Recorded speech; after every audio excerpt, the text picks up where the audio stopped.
WNHL 95, Dark Side of 95. Welcome to the dark side.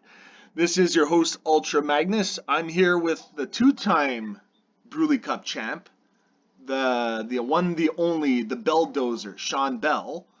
And we're going to do our Dark Side of 95 interview with him. Morning, Shawn. Good morning, sir. Nice to be here with you. Hello from the North Shore Lake Superior. We're just driving around the lake today all day. Beautiful day up here. What's the temperature like? 20 degrees, sun shining. It's really perfect, except the black flies are out in full force. Well, put it this way, as long as you're in full force on the min hat tricks when you play them, that will be the only importance. Yeah, I should have called my team the Black Fly. Yeah, something like that. You maybe, what's it called, fly fishing or something like that. Yeah. But, so Shawn, basically now we'll give a little bit of a background. What got you into NHL 95 since you're a Waterloo crew type guy? Oh, I got the game when it first came out. I remember having 93 when I was a kid, and then I think that was my first Sega game, 93. And then I got 95. I don't know, I would have been like 14, 15 at that time when that game came out.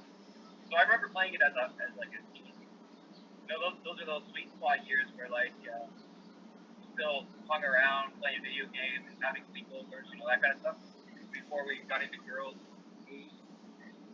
Then we went to university, and I was rooming with Colin in our league, and in our dorm room first year we had NHL 95 and our Sega little TV, and we started playing like constantly there. You know, we'd come home from classes and just play a few games, free drinking through the bar. We'd have some games. We met Moses there. He was in our dorm. A guy named Stefan, who isn't in our team, but he's a good 95 player. He was in our dorm room. We were our floor that year too. We had a big crew, and we used to play constantly for those years. So it kind of makes you wonder how you became a lawyer with all the NHL 95 experience. Yeah, I know. I don't know how this didn't totally destroy my brain. So given with that, what is one of your darkest secrets of the NHL 95 that you've experienced with the Waterloo crew? Is it maybe Colin's Afghan?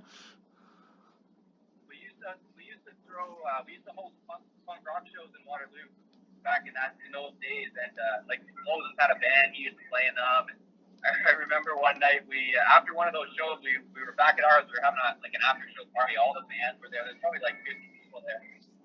There's like people doing drugs everywhere, and like it was just a crazy party. And all we wanted to do was play NHL, so we had the game going on, and it just like destroyed the whole party. Everyone's like, "What the hell are these guys who act like they're so cool? Bring us back to their house, and all they want to do is play NHL." So given with what you've experienced so far in the W so far in the last 2.5 seasons, well, actually 3 seasons because we've played 3 with you in it. In your experience so far, what is one of your biggest hurdles that you have from improving on your game? Well, I've certainly changed my style a bit from watching all of you guys play. Like, it has changed a lot. One thing I do a lot more now than I ever did was use behind the net, and I got that from Ticklefoot and maybe those two guys are constantly going behind the net, and I never did that before. Even in season 2, I wouldn't have ever done that until I started playing those guys and losing those games with him going behind the net all the time. So I started doing that a bit. I don't know what my hurdle of success is. I mean, I still haven't lost. So I don't know what the hurdle is. But given your style of play has changed a little bit, I know mine has changed, especially after my game against LHX. A lot of people are like, throw out the game book. But who, other than Colin, who is your biggest rival in the league? I think Troy Hill. Why? I know we've only had that one final series, but combined between this league and the Q League, I played him a lot, and I think he's one of the hardest guys for me to play. Although with that said, this Megathon series should create a pretty good rivalry too. I mean, this will be the second time we get a series together. The last time was Best of 7. You went 7. It was 7, and that's the one really the alternative history is kind of interesting on season 2. Like if Megaton had won that series, it's only the second round, right? In season 2, that was my first season in the league. Totally different narrative that comes out of that season, and even if I win season 3, it's a very different sort of thing. Well, not only that, it would have come out that you would have not been a 2-time champ. Well, exactly, and then we would have had Megaton against Renfrew, and then Troy Hill was in the finals, so you would have had one of those 3 teams with a championship as well, and those are 3 guys who have been so close so many times. So things would have been very different had he won that series. So anyway, I think that'll be a good rivalry too, especially now that we're getting together again in the semifinals. Yep, definitely. And Pitt, honestly, I was expecting Pitt in the finals this season, and after last year's big 7-game battle, I thought he was going to be the sort of my new rival. So it's sort of I wasn't surprised that he won't beat him home good, but I was also kind of expecting that he would become my new big rival. Well, the thing is that it's starting to become the league is starting to develop in a different way where we know what the top teams are, we know what the middle teams are, and then we know who are the bottom teams. But it seems like now each season that's going to transpire is that we're going to have a surprise team. It's going to be fun for that because we know it's like right now in the NHL, you're like we got Colorado, we got Tampa Bay, we got Florida, we got the Oilers. I don't know if I should say the Oilers after their choke fest again. The Rangers, we got those elite teams. Then you start talking about the middle ones who are like the Minnesota Wild, St. Louis Blues, Nashville, those type of teams. Then you think about the cellar dwellers like Ottawa and Montreal.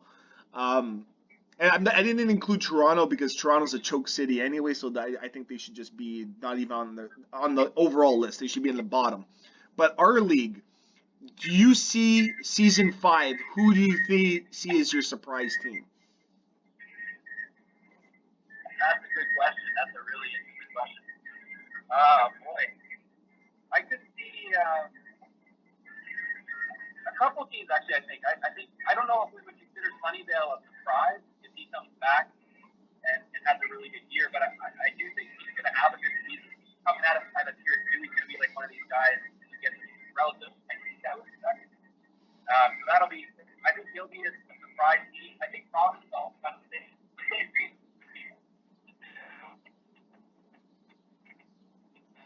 I think we lost Shawn. It's starting to cut out.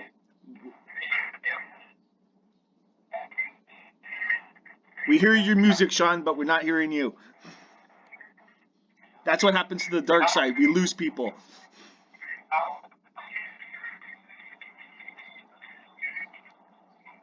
Well, we know what kind of music Shawn likes. So we're just going to wait a second. He's going to call back.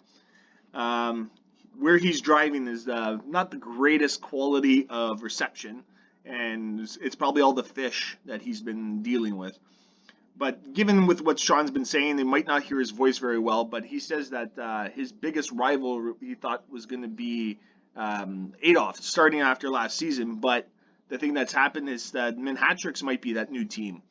And from the question I was asking him was who would be the surprise team for season 5? With season 5 rolling around in August, I would see there's a lot of people. He was mentioning Sunnyvale. Sunnyvale now in tier 2. Oh, here he is. Let's get him back on here. Hey, Shawn. Hello?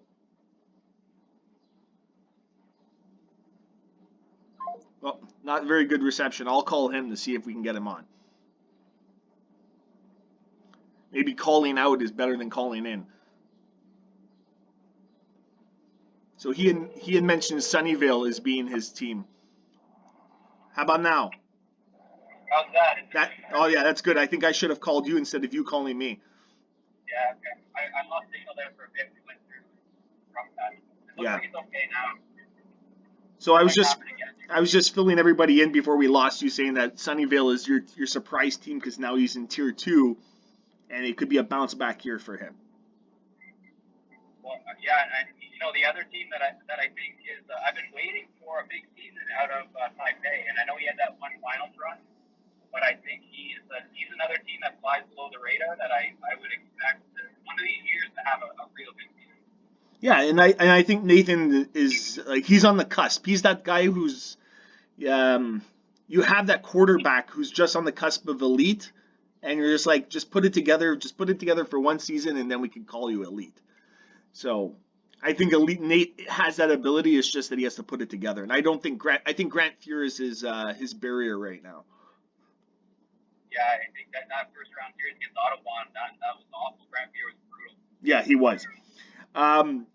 Given with what's going on for your series against the Manhattricks, other than the down B, we all know that Segathon is notorious for down being, and he's almost like an outlaw, like Josie Wales to some degree. Keeps pulling out this random shot that no one likes, and he's the only guy in the league I think that really uses it repetitively.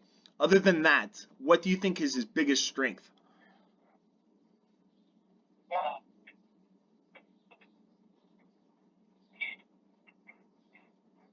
yeah, We're losing you again, Sean. how are you gonna? I'll call you back. We're gonna call Sean back. It's getting frustrating, but we will do what we can. Hopefully, we get through. Lake Superior is not the most friendly place for reception.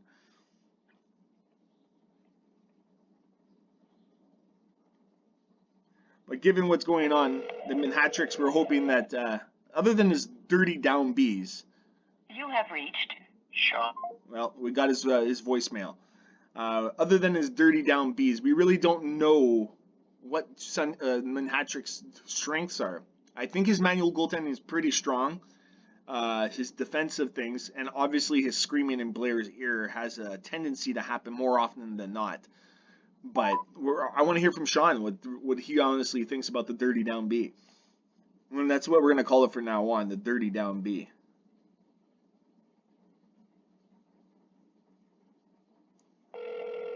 Hopefully we get through and get the conversation up here.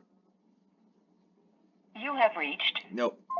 Not good reception to getting Shawn Bell back on. But overall, guys, it seems like the dark side of 95, we need some good stories. We need some great ideas from what guys have experienced in their 95 experience. And also how the league has changed their abilities in the league. I know with Sean, he says that he's taken on a little bit more of Ticklepuss's behind the net abilities.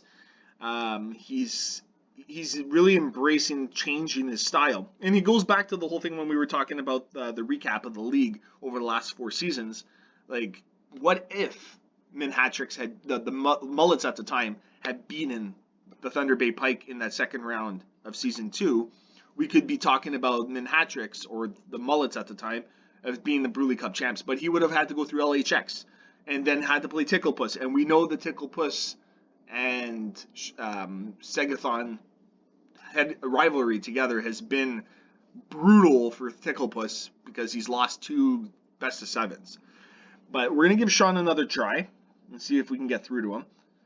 Hopefully his reception's a little bit better for at least a couple more minutes so that we can get over the conversation and at least get some more information from Sean. It'd be kind of disappointing, and I think we got him back. Belldozer. Sorry, buddy. No worries. I was just filling everybody in if they can't hear you in the conversation.